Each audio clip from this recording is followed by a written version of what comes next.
الحمدللہ رب العالمین وبہ استعین واشہد ان لا الہ الا اللہ وحدہ لا شریک لہ واشہد ان محمدا عبدہ ورسولہ اما بعد۔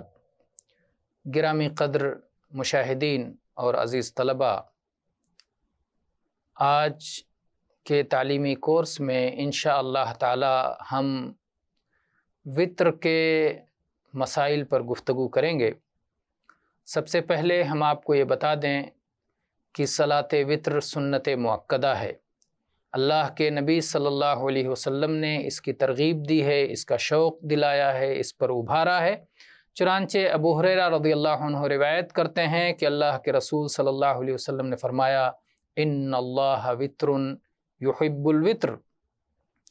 یہ حدیث متفق علیہ ہے، صحیح بخاری میں 6410 نمبر پر اور صحیح مسلم میں 2677 نمبر پر ہے کہ اللہ تعالیٰ وتر ہے اور وتر سے محبت کرتا ہے۔ علی رضی اللہ عنہ کی روایت ہے، فرماتے ہیں ان الوتر لیس بحتم ولا کصلاتکم المکتوبہ ولکن رسول اللہ صلی اللہ علیہ وسلم اوتر ثم قال یا اہل القرآن اوتروا فإن اللہ وتر یحب الوتر۔ وتر یہ لازمی نہیں ہے، نہ تمہارے فرض صلاتوں کی طرح ہے، لیکن اللہ کے رسول صلی اللہ علیہ وسلم نے وتر کو ادا کیا ہے اور وتر ادا کرنے کے بعد فرمایا، اے قرآن والو وتر ادا کیا کرو، کیونکہ اللہ تعالیٰ وتر ہے اور وتر کو پسند فرماتا ہے، وتر سے محبت کرتا ہے۔ یہ حدیث صحیح ہے، صحیح سنن ابن ماجہ میں 959 نمبر پر ہے۔ آپ یہ بات بھی جان لیں کہ عشاء کی صلاۃ کے بعد سے لے کر طلوع فجر تک کبھی بھی وتر کی صلاۃ ادا کرنا جائز ہے، اور رات کے آخری تیسرے پہر میں وتر پڑھنا افضل ہے۔ عائشہ رضی اللہ عنہ فرماتی ہیں، من کل اللیل قد اوتر رسول اللہ صلی اللہ علیہ وعلی آلہ وسلم من اول اللیل واوسطہ وآخرہ فانتہى وترہ الی السحر۔ یہ حدیث متفق علیہ ہے، صحیح بخاری میں 996 نمبر پر اور صحیح مسلم میں 745 نمبر پر ہے۔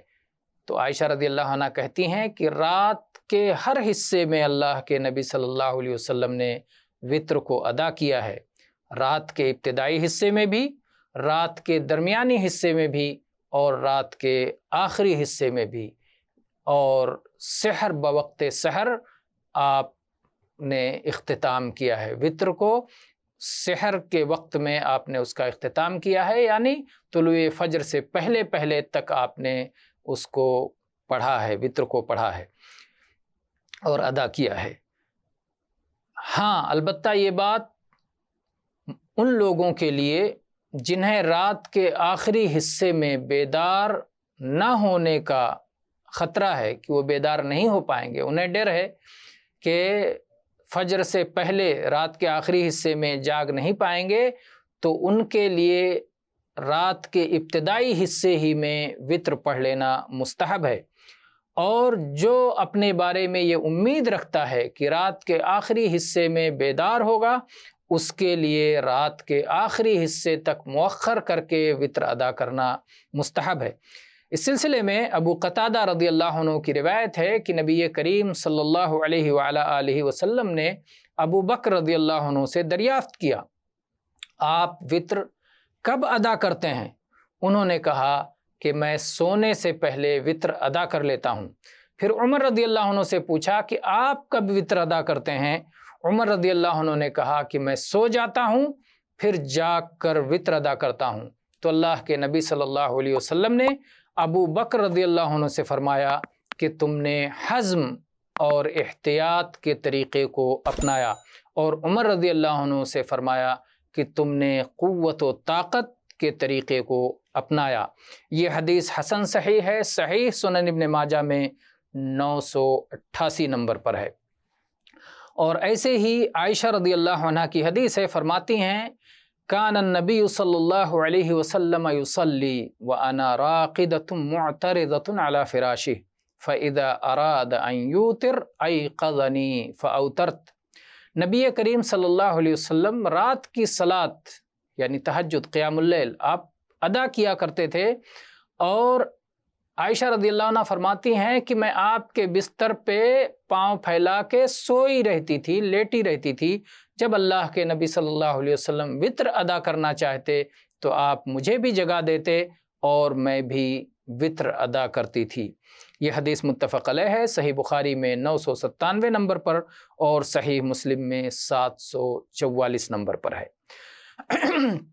जहाँ तक वित्र की रकातों का मसला है और वित्र की तरीक़े अदायगी का मसला है, तो आप ये जान लें कि वित्र की कम से कम एक रकात है, कम से कम वित्र एक रकात है। अब्दुल्लाह इब्न उमर रज़ियल्लाहु अन्हुमा से रिवायत है कि अल्लाह के रसूल सल्लल्लाहु अलैहि वसल्लम ने इरशाद फरमाया, सलातुल लैली मसना मसना फ़इज़ा खशिया अहदुकुमुस सुब्ह सल्ला रकअतन वाहिदतन तूतिरु लहू मा क़द सल्ला, कि रात की सलात दो दो रकातें हैं। जब किसी आदमी को ये अंदेशा हो कि सुबह होने वाली है तो वो एक रकात अदा कर ले, जो कुछ उसने क़ियामुल लैल किया है सब के सब वित्र हो जाएगा। ये हदीस मुत्तफ़क़ अलैह है, सही बुखारी में 990 नंबर पर और सही मुस्लिम में 749 नंबर पर है।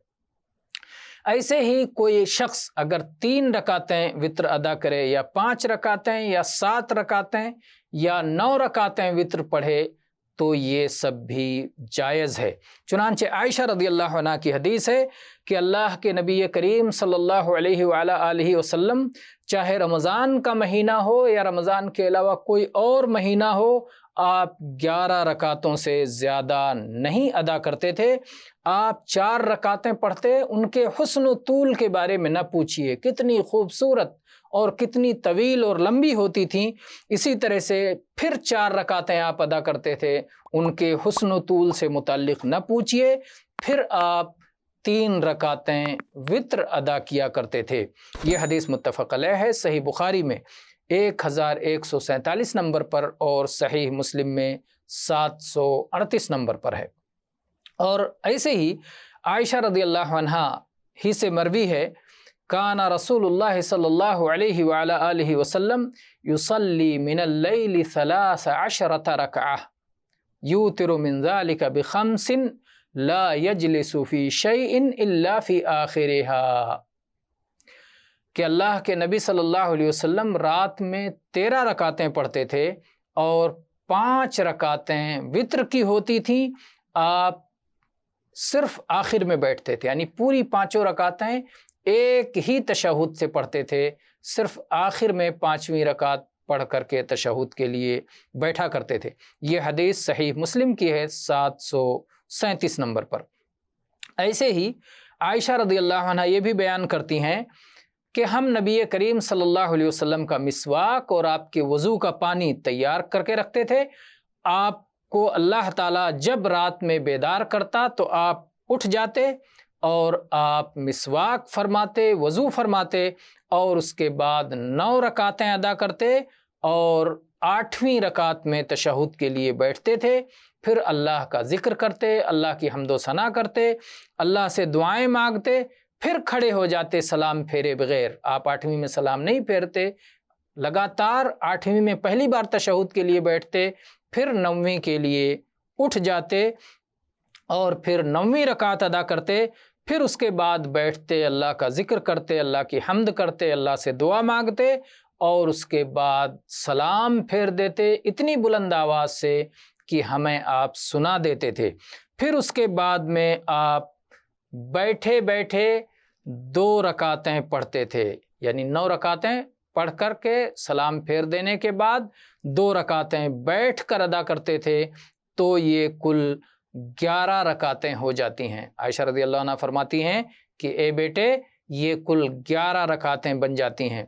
फिर जब नबी करीम सल्लल्लाहु अलैहि वसल्लम सिन रसीदा हो गए, आपकी उम्र बढ़ गई और बदन पे गोश्त आ गया, तो फिर आप 7 रकातें वित्र अदा करने लगे और आप उन 2 रकातों में पहले जैसा ही किया करते थे, यानी वो 2 रकातें बैठ के ही अदा करते थे। तो इस तरह से کل 9 رکعتیں ہو گئیں اے بیٹے۔ یہ روایت صحیح ہے، صحیح سنن نسائی میں 1510 نمبر پر ہے، اور یہ روایت صحیح مسلم میں بھی ہے 746 نمبر پر۔